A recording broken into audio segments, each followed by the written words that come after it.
intro me like Sean Evans from Hot Ones? Please. Yeah. That's All my right. shit.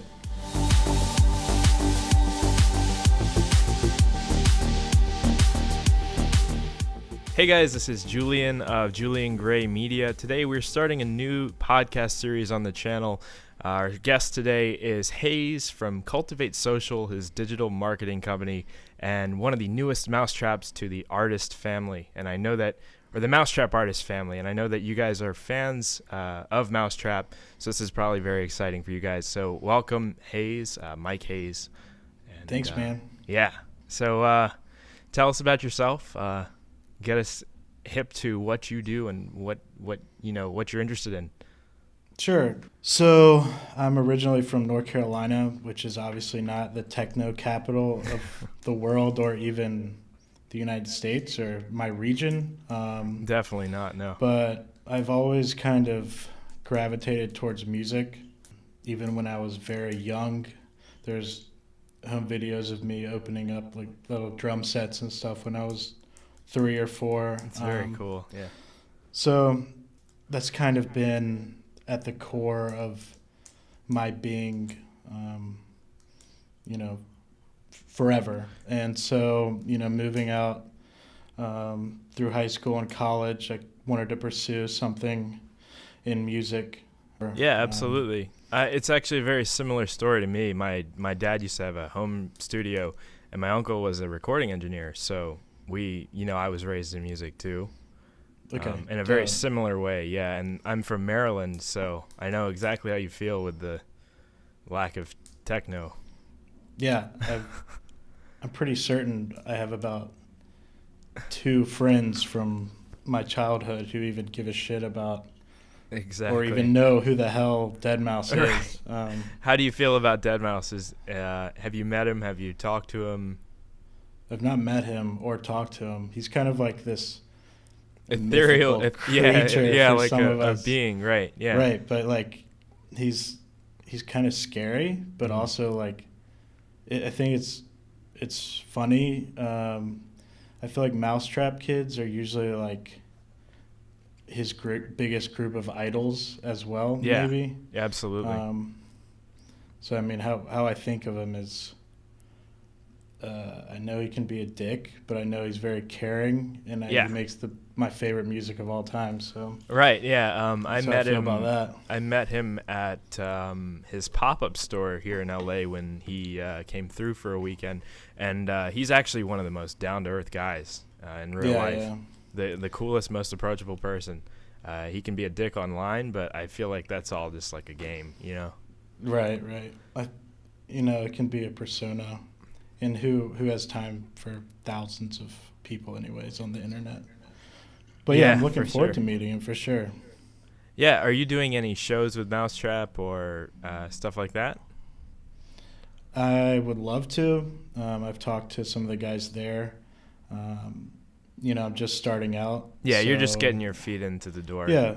Right. So hopefully in 2018, I'd love to play it, but it's also...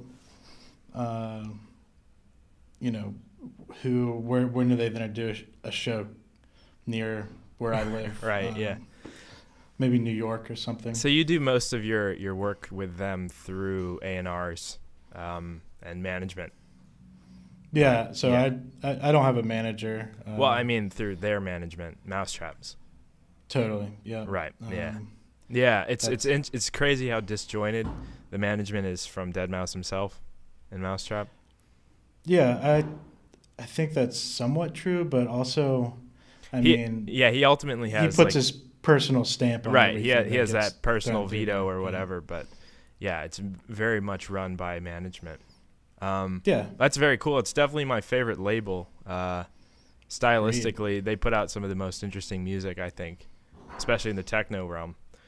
It's not cookie cutter at all. Right. That's what I like about it. And I know that's kind of cliche, like everything. Right. Yeah. Thinks their own sphere isn't cookie cutter, but I think it's always super surprising what comes out. And it's like there's almost this. It's like you can almost say, "Oh, that sounds Mousetrappy." Exactly. But there's also like, what exactly does that mean? Right. Yeah. which is kind of like the cool differentiating thing about it. Me and I don't know if you know 28 millimeter Christian. I think I've hit him up on Twitter. We always say like Mousetrap. You can identify it's like Mau5trap techno. Like it's not like anybody else, but it all has its own kind of vibe to it. Yeah, totally. Nothing specific unique about it. It's just like that's Mousetrap. You know. Yeah. That's what I very much I couldn't enjoy. Put my finger on it. Yeah. Maybe like the melodic elements or the I don't know, sound design or something, but it's very hard to isolate a single thing that makes it Mousetrap. Any rate, let's talk about your other stuff, your other endeavors. You work with Cultivate, you were saying? Right. So I'm kind of going back to my musical upbringing. It actually, besides playing instruments, it hasn't really been from the producer's standpoint until this year. So in college, I started a blog like everyone else to try to hop on that hype train. And it's called This Era. It's probably not even online anymore. But, I mean, we grew it pretty decently. I could go travel out to festivals and do coverage and pretend like I was good at taking photography. I was in a similar position. I was involved with this company called EDM Collective for a few years. Yeah. I think I know them. Very similar situation. Yeah, so long story short, I took the blog interest and turned it into a marketing thing.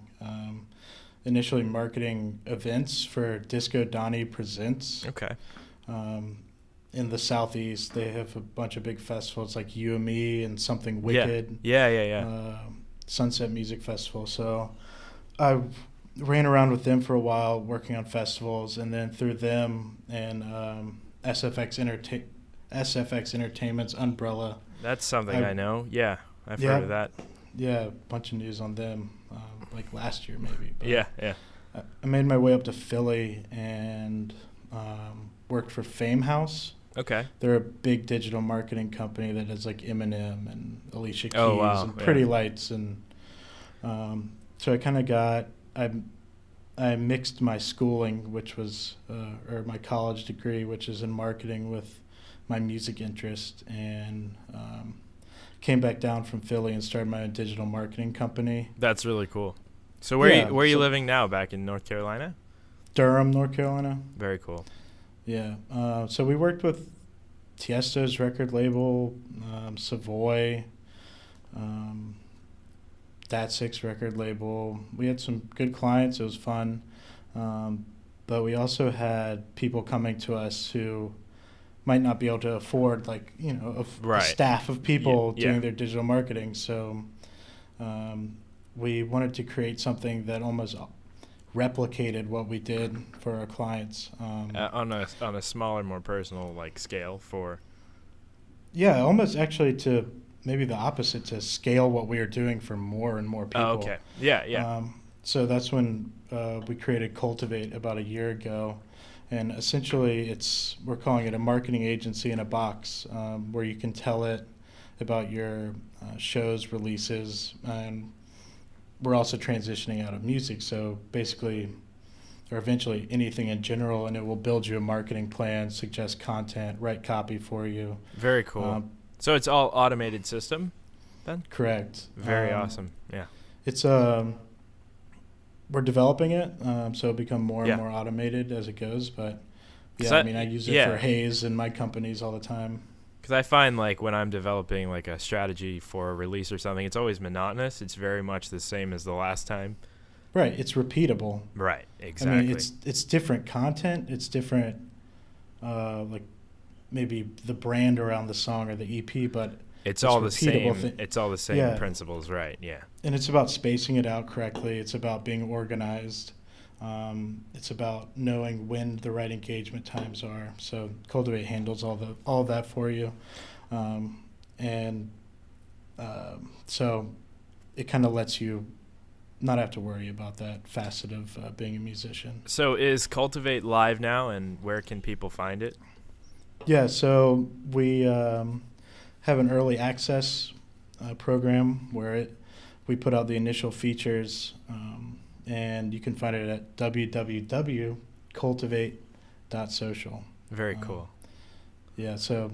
And that link will be in the description of the video too, guys, just as reference. And cool. That's all I wanted to use Julian for, so I'm fucking out Pushing now. Cultivate. There we go.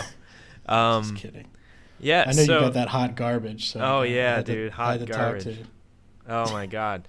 It's funny. When I met Joel a year ago, he said a similar thing to me in person. He's like, really? You're not a Mousetrap artist? I thought we signed you.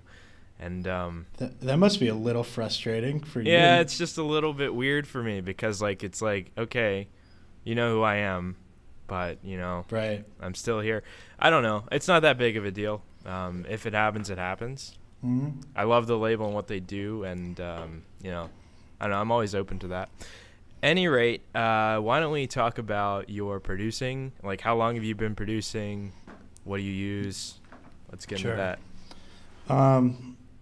So, yeah, the reason all that background kind of is important is that's been my main focus up until 10 months ago. So right. My production background before, 10 months ago was maybe making a mashup with my Newmark Mix Track Pro. Man, I still have mine. And live recording that shit. Just one take, you gotta do it. For sure. I used to do that when I was like 14. Right? Back in the day, yeah. Yeah, so good time. Obviously everyone makes mashups. But I kind of had this itch, like super huge urge to like create something. And I saved some money, and I went to Guitar Center. I was just gonna figure it out. Cool. Like, okay, I've always played guitar. I got good at it, but never great. I picked up guitar like a little bit over a month ago. It's really cool. Yeah. My dad's actually a guitar teacher, so it's really ironic that I never learned. That you never, got to take advantage of shit like that. I know, yeah. But always played piano, good. Like I have kind of like a natural ability to just play what I hear. Yeah, I definitely. But I wanted to like become great at something, right? And I just was destined like, okay, I can play a bunch of different instruments. I just want to nail down something. So I actually spent my wad of cash on like a very nice Spanish guitar. Oh, wicked! Right? Yeah. So I went home. I was like staying up late at night every night, like trying to get good, and I don't know, it just wasn't fulfilling. So I took that guitar back and picked up Logic and there you go, some nice production headphones and got some plugins, and that was where it all clicked for me. I started like 6 or 7 years ago. My dad had brought home like a sound card because he wanted to do some conversion from vinyl to digital, obviously, and it came with like this free like Behringer demo DAW, and I wrote a full album in that demo DAW without saving the project files. So I wrote it and then exported it, and I did this at like 12 or 13 years old. It probably doesn't exist anywhere anymore. And then I went. That's what you need to submit. To right? Yeah, dude. That's where the heat is. That's the heat, dude. And then I went to FL Studio for a minute. Then to GarageBand and Logic, very briefly in GarageBand, then into Logic, and then when I found Ableton, it all clicked together, and then I started teaching it, and then because I teach it, a lot of plugin companies now give me their newest VSTs for free or whatever, so for review. That's nice. Yeah, so I end up getting a lot of the newer tools just to review, and I build up like this massive library of plugins to use. Nice, man. That's kind of the opposite of my situation. You're just very minimal bare bones, but the content's fine, so that's all that really matters. Yeah, I think that's kind of the beauty of production these days is like, how Joel always does harp on the fact that you can make great records with minimal tools. Exactly. I mean, to be honest, what I use is Logic stock plugins. Okay. And Serum. Yeah. That is it, man. And I'm hitting a point where I feel like I need Yeah. Because I mean, I started less than a year ago, Yeah, so yeah. I haven't had time to accumulate. But now I'm kind of figuring out. Okay, I might need some more synths or some more sound design, sound processing plugins. So That was actually my I'm- next question. Like, what are your go-to plugins? But I guess Serum is your... that's it, man. Yeah. Serum all the way. And I use Alchemy a lot, Alchemy is very cool. which is built into Logic. I'm actually in a similar boat. Serum does maybe 80% of my sound design. I use Contact for a lot of stuff, like more organic elements, and then I have Reactor for those kind of analog emulating sounds. I'm picking up native instruments, Complete 11, Yeah. and then Omnisphere. I'm still rocking Complete 9, but they're not too very different anyway. So my goal was how many records can I make with barely anything, right? Right. And then I feel like, okay, my creativity's it's slowing down. So then I just, bring it back up with a whole new suite of tools. Exactly, yeah. Kind of fight the writer's block that way. So yeah, I was using exclusively Serum for a while, and then it kind of got to a point where it's just like I'm making the same sound over and over. Yeah. Right. Yeah, because you kind of get your flow and what you're you get comfortable with. And there's like, shit, I've made that before. Exactly. Like, it's a ton. That's how it was. I don't know if you played with Massive before that, but that's how Massive was for me in like 2013, 2014. Before Serum came out, it got very stale. And Serum was like a breath of fresh air.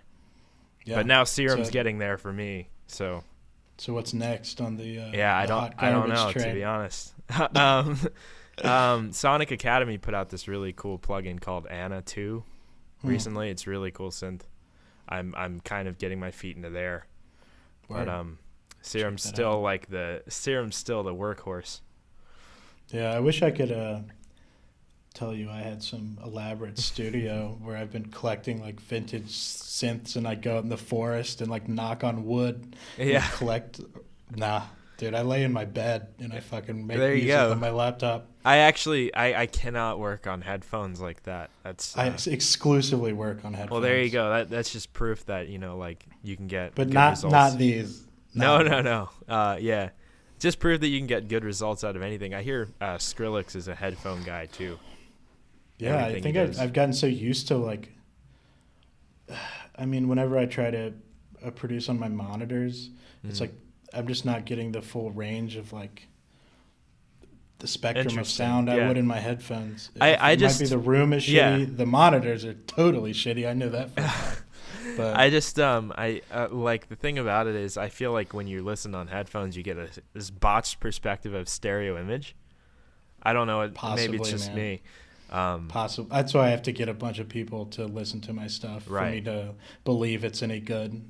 Yeah. Because they're testing it out. You need that validation, system. Right?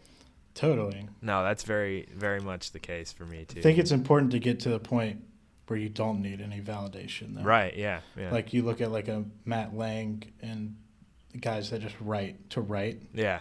And they're like confident. They don't give a shit. Kind of. They just put out what they want to put out. I'm working towards it. I want to say, Jordan No Mana. I feel like he's kind of like that. He just does what he wants and makes as much music as he can. Same with Mr. Bill. Yeah, totally. Very confident in their own writing. Yeah. Yeah. So now it's just about writing what comes out of me naturally, and kind of fitting it into a sound I think might do well in 2018. Right. And from there, when I have more time to make music too, I like really orchestral, like very melodic stuff, which is you'll see in the stuff I have coming up. It's mixed in with heavy dark techno, but that's always my thing too. Yeah, melodic elements is my specialty. Yeah. So like what is your favorite or like most memorable project or something that's happened in music, do you think? Okay, most memorable? Yeah. Probably a track I just wrapped up maybe a month ago with a vocalist named Genevieve. She's in a group called Dark. And before that, I was just writing like very dark techno tunes with like very super beautiful or melodic like breakdowns. And this one I just kind of pulled from like 2008 progressive house, just pure like melodic. What is the track title for those listening? It's called holy shit, my man. Sometimes you don't even remember what it's called. Yeah. It's called Daylight. Okay, cool. It won't be coming out on Mousetrap, but it was fun for me because it was a challenge. I worked with vocals before, but literally like usually pack vocals, to be honest. Right. And this was like taking dry raw stems and like making it sound good in a field of like 70 different melodically driven tracks, you know what I mean, like layers. And it was definitely my biggest mixing challenge, but I really like how it turned out. And it kind of, her vocals are they give me that I Remember Cascade and Dead Mouse vibe. That's very nice. airy. That's my favorite type of vocalists are like that. Super airy and super like soft, but really pretty. Now I could be wrong. Didn't you have a vocal track on one of the last Mousetrap compilations? Yeah, that was pack vocals, bro. Oh, it was. Yeah, Splice sounds or something like that. I'm not afraid to admit it. I just found those vocals and they're. No, I have a tune on my last EP that Black Octopus, the sample company, is a friend of mine, and they sent me their pack, and the raw vocals from the pack are on the track, you know. If you find, I mean, it's hard to like, I don't want to use those if they fit perfect with what you're trying to do. But it was fun just starting from complete scratch. I had nothing written. I didn't have an idea of what I wanted to write. I just like heard her vocals and what she had, and then built around that. Right. Besides that, I mean, the EP I have coming up on Mousetrap was memorable because it kind of came together in like 2 weeks. Okay, so you have an It's not a lot. It's not a ton of songs, but that was like the fastest. Like, I guess I was just in like this dark driving mindset where I was just pumping out like heavy stuff. But yeah, that's coming up in 2018. Hopefully in the first few months. So you actually have a confirmed Mousetrap EP next year. Correct. Cool. It's only 2 tracks, so I guess you can't call it. It's more like EP, a single than It's a single by the definition, but I think honestly, in how people consume music now, if you look at like a 4-track EP or 5-track EP, maybe 2 songs get a bunch of attention and a few fall to the wayside. So I'm trying this, just seeing what works. Yeah, absolutely. I've really been enjoying Rinzen's EP, the newest one. Yeah, he's a homie. Forbidden City. That's probably my favorite of this year. Yeah, he puts I feel like he goes into like his own world and like comes out with these like cinematic. He definitely, he definitely has. Like I don't imagine him writing the same way I write. Right. Like I'm in my pajamas on the couch, right? Right. I feel like he's like sitting atop a damn mountain or something. Just like zenning out. Yeah, zen the hell out. He was actually the first person from Mousetrap I talked to. Oh, really? Before I was even on it, before I had even submitted anything, because he's a writer at Dancing Astronaut. Okay. Yeah. My friend, again, 28 millimeters, good friends with him, and that's how he knew him, through Dancing Astro. I've talked to pretty much all the Mousetrap artists, with the exception of Rez. You've been sliding in those DMs? Slide into those DMs. With the exception of Rez. I kind of missed that bullet, and she's too big now to talk to. Not cool enough to talk to Rez. Me neither, man. Same boat. But yeah, that's very cool. Looking forward to that EP. So, like, what are your favorite artists on Mousetrap besides yourself, obviously, or Dead Mouse? Well, clearly, I'm the greatest. You're obviously the best artist on the label. Yeah, for sure. I don't think anyone can really dispute that. Been on the label for a fucking long time, so it's clear. I know it's not appropriate to fanboy out, but deadmau5 is, to be honest, my favorite Okay. producer. My favorite fair. music of all time. Yeah, Like me as well. It's what connects with me most. He's probably top 5 for me, for sure. One day I just sat down. I was like, people ask me like, "Oh, what's your favorite? Who's your favorite artist? What's your favorite album?" I was like, I'm gonna decide today. You just decided it's. And I went through Spotify. I was like, what's hitting me the hardest?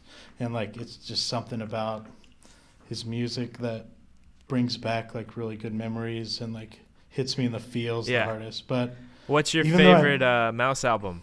Or continue. While one is less than 2. Okay, that's fair. Because I really like all the more like traditional dance music tracks on there, but I think the piano some of the elements or the pianos and the tracks with no drums even or and I remember when he was releasing it, he was saying like it's his first real album, and it definitely lives up to that. Yeah, and it's 30 tracks, 27, so it's just like so much material of that I like genuinely, like all of it too. I definitely have a very unpopular opinion. My favorite album of his, just by nostalgia, is album title Goes Here. Yeah, I mean, you can't argue with that. Yeah, but a lot of people, that's kind of the black sheep album compared to like, random album title or 4x4. But I don't know. It was a very interesting era of my life, and that album was like the first one I waited for to buy. Yeah. Yeah. I mean, there's some of my favorite tunes on there as well. There's a lot of underrated ones like October, Closer. Totally. I was about to say October. Yeah, yeah. But other artists, I really like Enzo Bennett. Enzo's very cool.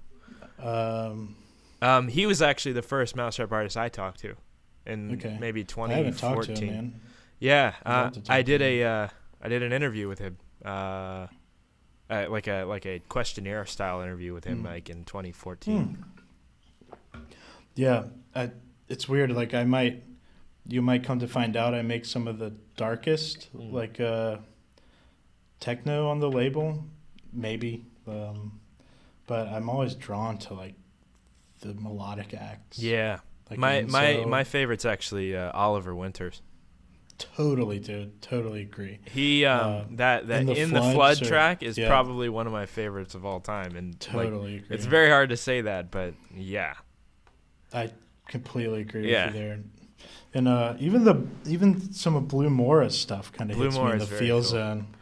But I mean, you gotta love No Mana and Rez.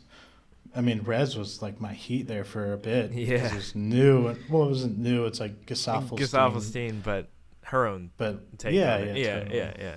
I was like, this is the shit right here, because I like grimy. Yeah, it's cool. It's like a fusion. But it's still Mousetrap. Like that's the thing, right? Yeah. But like, it would, if she hadn't come out like yet, and someone sent me some of her stuff, I would not think that Mousetrap would put it out. Yeah. I really wouldn't. But I feel like they're very good at predicting what's going to be popular next. Right. And they always have had that ability. Starting with like, the progressive trance stuff, but then into like 2011 dubstep. They put out Excision stuff and Skrillex's first stuff. Right. And like those guys are like the guys now. Madion. And Rez is and here we go with Rez. I think Billboard just Billboard Dance just I think I saw that, breakout artist of the year. And she's kind of spearheading that style now, and you have guys like what's his face, Kid. Totally. And he was honorable mention on that. It's like, was he? Yeah. Oh, there you go. Yeah. Rez beat you. And it's that distinct style that Rez kind of spearheaded in 2015 or whatever. Yeah. And they're they're very good at projecting like, okay, what's going to be next, or maybe they influence what's next. I don't know, but it's kind of something to think about. I think a lot of it falls on the artist too. I mean, Mousetrap's not gonna make you big. No, absolutely all. not. You have to have a great brand. You have to have a clear vision. It's a very You have to niche have, label in that regard, right? totally. Yeah. But obviously they picked me because I'm the next everything. Yeah, obviously. Next Rez, Dead Mouse. I mean, Excision. Heyz right there. Heyz. There's Heyz. You right? heard it. You heard it here first. Yeah. On I got Julian Gray the interview where he announced it. Yeah. Wait till no one watches any of this and I'm dead in the water in a year. Yikes. Yikes, don't say that. Okay, we'll think positive. Yeah, no, yeah. That's very interesting that they kind of are always on the forefront of that. Same with like Alsla too. Alsla. Dude, I love what they're doing. Yeah. Like the 100 Waters album. That's actually one of my other favorite albums of the year, The 100 Waters. And I didn't expect that out of Alsla. Nope. That's another thing. Like if I heard that first, it's like, nah, this is not going out on Alsla.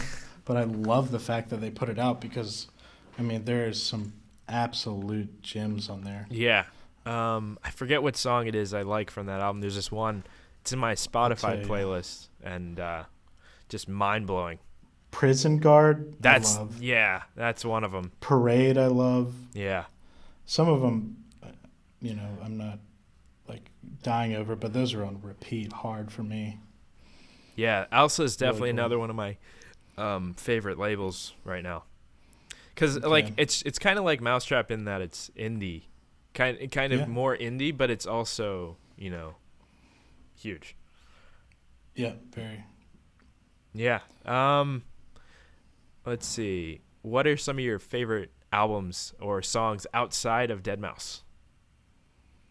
Okay. So I guess from the music I grew up on, Led Zeppelin 4. Classic. Because I just don't think you can really argue with the impact that had. Right. And that's what was rinsed in my dad's Chrysler Sebring or whatever he had while I was growing up. Yeah. So, I mean, that'll always, like, bring back nostalgic. Yeah. My dad was super into them and into a lot of, like, the more 80s industrial stuff, too. Yeah. I grew up on, like, straight classic rock. Oh, yeah. So, I guess my parents might have thought it was a little weird that You're making dance music now. Yeah. But hey, that's cool. And then I think moving a little, like, past my adolescence and into, like, middle school years, I know some people dog on them, but Coldplay. Oh, and, like, God, a Rush of Blood to the Head. Yes. And I know you like them too, and I think you can, like, draw parallels with, like, the melodic nature of their tunes and the, like, repeating, like, piano riffs and, like, in the stuff we dig on Mousetrap. Exactly. Like, there's totally. There definitely is. Yeah. That's really crazy you say that because they're definitely, like, top 5 for me, favorite artists. What's your favorite Coldplay album? A Rush of Blood to the Head. Rush of Blood. Yeah. Have you heard Ghost Stories? So I'm really bad at, like, I know, like, collections of songs, but, like, titles and you definitely names. I got my Spotify pulled up. Ghost Stories was produced largely by John Hopkins, so it has a lot of, like, ambient dance music elements to it, and it's very, very nice album. That's to be honest, I kind of missed the boat on that one. Oh man, it's really good.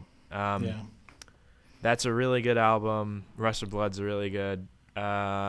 Parachutes is classic, timeless album. Yeah, totally. But I'm trying to, like, go through my.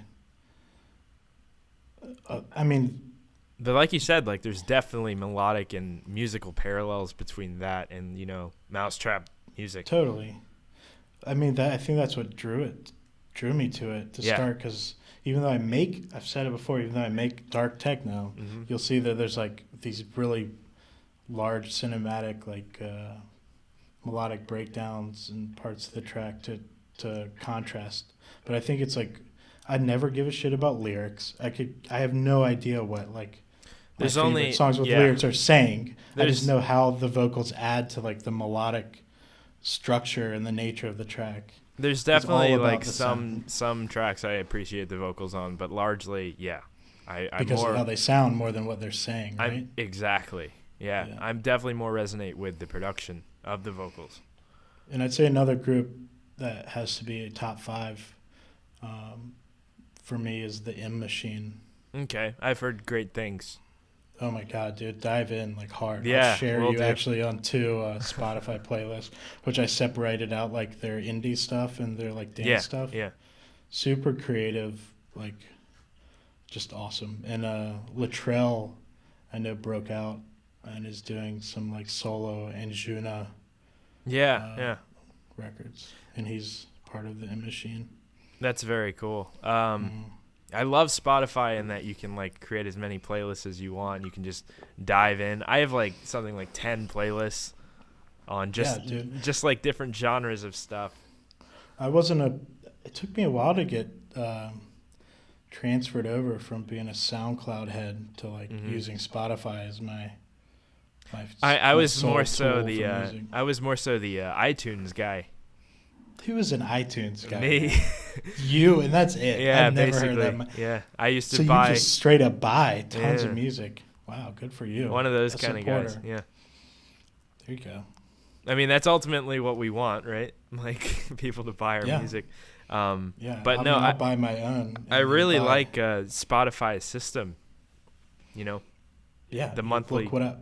yeah. You pay a little bit and you can play any tune you ever want from start to back in whatever order you want it. What I really like about Spotify as an artist perspective is that they pay out for free plays. Like if you have a free user that plays your song, you still get paid for it. Yeah.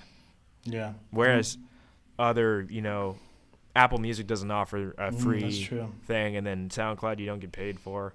Spotify's kind of the only one that does that. Yeah, I haven't thought of that. That's true. Yeah. It takes a lot of streams to rack up Uh-huh. any significant payout from them, but I have like one remix on Spotify. that. A bigger artist did of my tune, and it's like at $500,000 or something, and I made like maybe $400 or $500. Like it's not bad. it's not bad at all. bad, but when you compare the the ratio there, like $500,000 plays to $500. $500. Right. It's not. I'm sure you're not complaining when that No. surprise $500 showed up though. Yeah. Yeah, I mean, in music, I think you make, if you're an artist like us who is not making mainstream music, Right. you make your money from playing out straight up. Playing out, festivals. merchandise, yeah. Yeah. That's where the money is in music.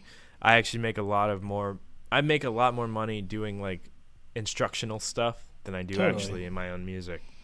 Yeah, and I think you're, from the like instructional people I've seen, it's almost hard to find guys that are really talented, like Yeah. engineer wise, that legitimately make good music. too. There's definitely, unless I'm not finding them, but it's like you're really talented in the engineering, but Thank you. you go to their SoundCloud Right. like the other guys and you don't see anything like Yeah. anything at all. Maybe just like something they engineered. Yeah, like I don't want to name any names, but like there's often a lot of larger guys on SoundCloud YouTube that are doing instructional stuff that really aren't qualified to do instructional stuff. And if you Really? if you go to their SoundCloud or what have you, it's just like the music doesn't really speak. Oh, yeah, I mean, I totally get that. Yeah. That's why I just kind of self-taught and experimented around Yeah. until I mean, figured that's it out. largely what I did as well, very self-taught. But the thing is, it's really bothersome. Like you have some like I was saying, instructional people on YouTube that are teaching bad technique. So it's like that sucks. you get a lot of kids that are like this, like they're following someone who doesn't know what they're doing. So then they get these bad habits, and it's Why don't just you just go swoop in the comments and just peel those kids away Swap. from those dudes? yeah, that's there what I you try go. to do. Good technique. No, I don't like go hostile and rip people's followers away, but I try to be better than that. Good for you, bro. Do you have any like obscure music stories or anything in your business that like would be notable to talk about? I guess it's just a weird thing in general is everything I've accomplished in music Yeah. has been through cold emails. Really? Every single damn thing. Really? The thing that started me out like as an intern for Disco Donnie, cold email. getting signed to Mousetrap, cold email. Getting clients I was gonna ask, yeah. Like getting clients like Alt J for digital marketing, cold email. I think it's So you're like one of the 5 people in the entire world that's gotten a response from Mousetrap email submission. You just got to know how to structure those headers and how to, and go read them, man. You just have to like say the right stuff. I should write a damn book. It's like called How to Accomplish Your Dreams Heyz. Using Cold Email. There you go. That's the title. Yeah, it's an underutilized tool because people think it's gonna be a waste of their time. No, it definitely is. Like I send out a ton of cold emails to promotional channels like every release I get, and you always get a percentage back. Like you'll never get zero back. Right, and I think it's just how you don't look to like get something out of it. Right. Like on your first pass, like look for like genuine, like, because I mean for me it genuinely usually comes from a place like I want to connect and just like see what you're doing and show you what I'm doing and like get feedback, or like for a client or like anything with Cultivate, just is what you're doing is cool, what we're doing is cool, like is there synergy?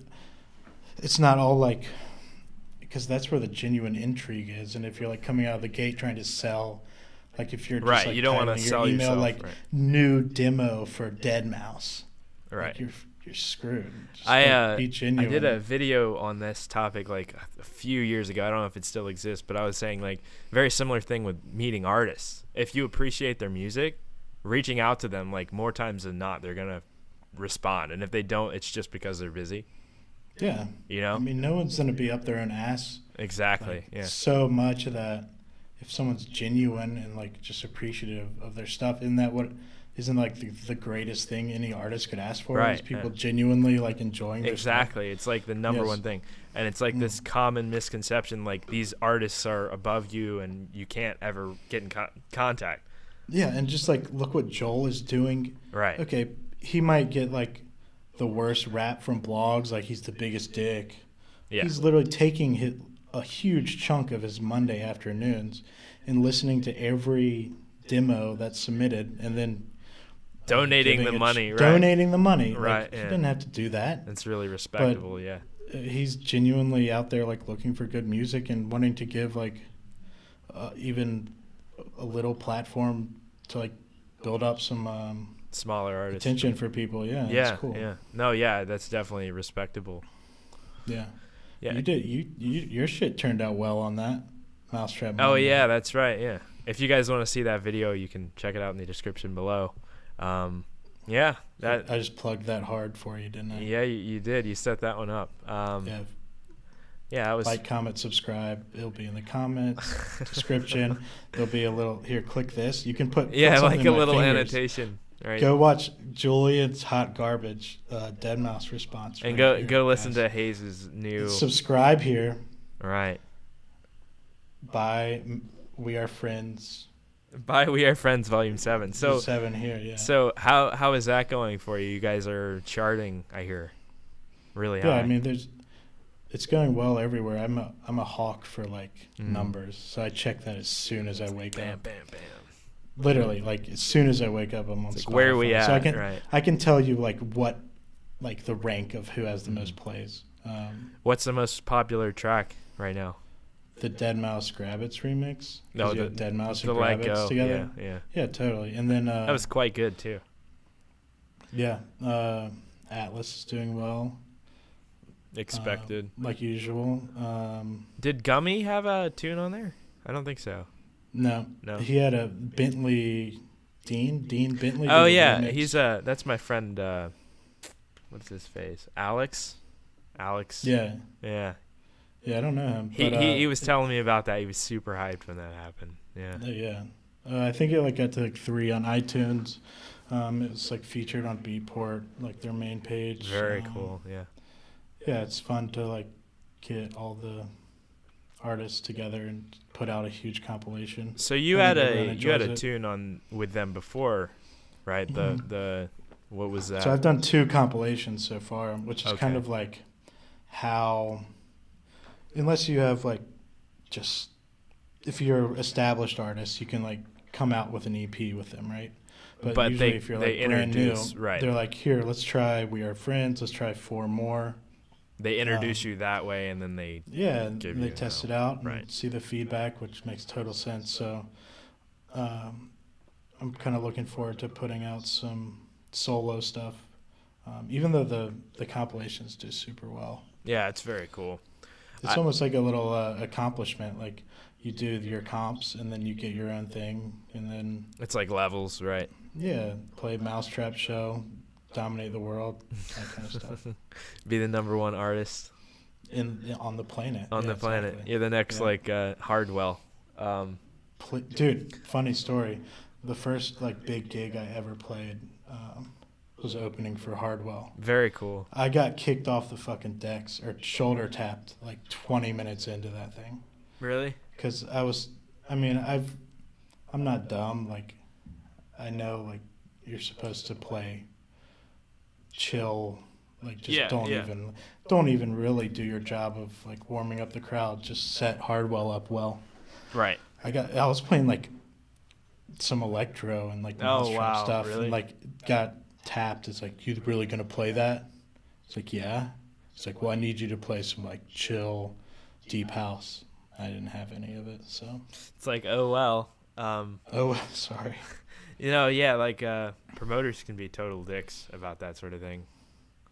Yeah, it's actually the tour managers. It was yeah. So it wasn't the actual. I'm sure Hardwell's watching this video, right? Yeah. Hey Hardwell. And if Hardwell's watching this video, that's pretty cool. Yeah, that's really cool. So like, what was your first major like concert experience with dance music? Good question. I think I went to a Tiesto show at a small club in Charlotte, North Carolina, with like a 400-person capacity. Wow. I have a few friends in Charlotte. Yeah. Super dead people. Yeah. Yeah. So it was that like middle school maybe. And he was really late, and I think the opener had to play for like 5 hours. But everyone's got to dive into a little Tiesto when they're younger. But then my first like festival was called All Good in the mountains of West Virginia. Very cool. It was like a mixture of jam band and electronic. Yeah. So Pretty Lights closed down. It's like a Wook festival kind of. The total Wook festival. Yeah. Have you been to Firefly? Nope, my sister went. She said it was super good. I usually get comped tickets for it, so I go like almost every year. I fly out and then visit. The first time I went was the Deadmau5 one. He played like 2 years ago. That's when my sister went. Yep. Yeah, I heard it's good. And my next the next festival I'm really looking forward to is Electric Forest with that. Forest with the Mousetrap stage. Mousetrap stage. I've always wanted to go anyways, and this was going to be the year. And I was like, no shit. I might actually fly out for that, so I'll see you there. Word, bro. Let's walk out. Yeah, right, yeah. Get your H3 costume on. There you go. Yeah. Crushed it with that. Yeah, I think my first like major electronic show was in like 2014. I went to a lot of like alt rock and stuff festivals, but I never did any like electronic shows until Deadmau5 and No Mana played in, I think it was Pennsylvania. And fun fact, that was your first show? Was Deadmau5? That was the first like electronic only show I went to. I went to a lot of festivals before that. But that was the first time I saw him, and it was like the first major electronic show I saw. Because he never comes to the East Coast. Like it's like very rare. Oh, I'm aware. It's very rare for him to come, especially like in the northeastern region. Yeah. Except like New York, but that's New York. And even that, like in 2014 to maybe 2013 to 2015, he wasn't there at all. So I had to drive up to Pennsylvania And that was Nomana's first show, actually. I have that on my channel. I think I have some recap footage of that. Oh, that's cool. Yeah. The first time I saw Joel was this year, actually. Okay. Where? It was at Imagine Music Festival in Atlanta. Okay. And it was funny. He didn't come out with his Mousetrap or his mouse head on, and he played just straight techno for 30 minutes. Yeah. And people had no idea who was playing. Wow. And people were walking away, and then he put his his hat on, and people were like, "He's finally here!" Oh my God. Yeah, and then he played like his more of like a cube show, like that music. Yeah, I saw him. I think I've seen him 3 times. That time in Pennsylvania, and then I saw him at Firefly, and then I saw him when he played Shrine in LA. That was the coolest one. It was the Cube too. Yeah, I need to get a few more under my belt. Yeah, he's really cool live. I think my favorite electronic show I've seen live though is Porter Robinson's Worlds. Yeah, I heard it's good. It's very cool. I don't think he's doing it anymore though. But that tour, it was like 2014. Yeah. We working with Disco Donnie, we were trying to bring him through North Carolina for that. It just really? didn't work out. Yeah. Okay, so did you guys do any like of the booking for that, or was it all the marketing end of things? We were like a partner promoter, and we also had digital marketing clients, and we just started the software company Cultivate. Yeah, and again, so I've worn a lot of check that out hats. below again if you guys want. Definitely do it, actually, even if you don't want to. Do it. You have Because to. it's obviously, I mean, Heyz is going to be the biggest artist in the world in about a year. So like, I'd say less than that, man. I'd say about 3 months. 3 months. You know? So like, you got to be ahead of the curve. You got to check out that Cultivate link. And then, and you can't like be in a setup this sick with the IKEA furniture without obviously just not. blowing up after that. You definitely like have to buy all of his music too, so you can say you're ahead of the Please. curve. Yeah. Yeah, man. Especially We Are Friends, Volume 7. Yeah, out now on all your favorite retailers. Where do you usually get your music when you DJ?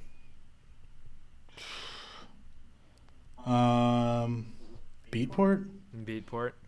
honestly, and then I mean that's kind of where you find like the trending new stuff. Yeah. But it's also lame to just like rip Top Beatport, 10. top 100. Right. Yeah. Right. Yeah. So you gotta go deeper. to I've find done good that stuff. like maybe once or twice.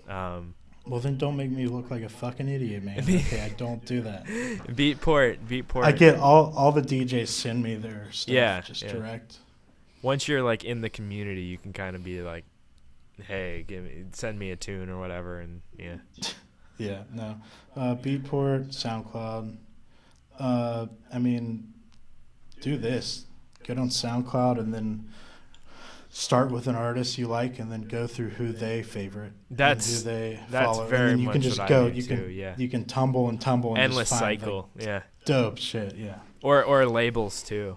Like I'm a really big fan of Anjuna Deep, Second State. You know, and you go on the label and you find people associated with that label, and you go find people associated with them. Do the SoundCloud tumble through the favorites. And you'll find good stuff. I usually pick up tracks on Beatport, but it's just so expensive. Yeah, I'm not gonna tell you how I. Oh my God. Buy a bunch of tracks off there, but it's like unreasonably priced. It's like $2 or $3. $3 and $3 a song. I can't do that. Yeah, I mean, at least it's making money for the artist you support, but like at the same time, that's a lot. That's for a steep song, premium, especially if you need to fill an hour set. Yeah, SoundCloud tumble is the way to go. Anyway, I guess we can kind of wrap this up. Any last things you want to talk about or topics you want to say? Appreciate you having me on here, first off. Absolutely. And please, if you're a musician, check out Cultivate. It's we're in development, but it's still very useful right now, and we need users to get feedback, and then work with them to build the system, make it better, and then look out for Heyz in 2018, because Look out for this there's guy. Yeah. Look out.